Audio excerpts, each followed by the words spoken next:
छौरी कजरा वाली, छौरी कजरा वाली दिलावा के music director DJ Nitish Mangura Nawada. आप सुन रहे हैं सिंगर अनिल अकेला की आवाज साथी के बिंदिया उड़ावेली निंदिया कान में पहिरे दुगो बाली। छौरी कजरा वाली, छौरी कजरा वाली साथी के बिंदिया उड़ावेली निंदिया कान में पहिरे दुगो बाली। छौरी कजरा वाली, छौरी कजरा वाली दिलावा के काढ़ी के ले जाली। छौरी कजरा वाली दिलावा के काढ़ी के ले जाली। छौरी कजरा वाली डीजे नीतीश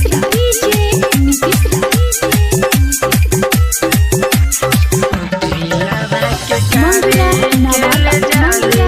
छौरी कजरा वाली, कजरा वाली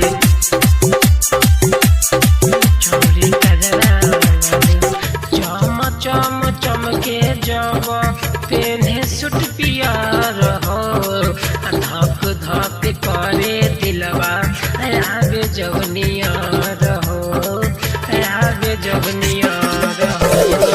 चम चम चमके जब पेन्हे सूट पियर हो।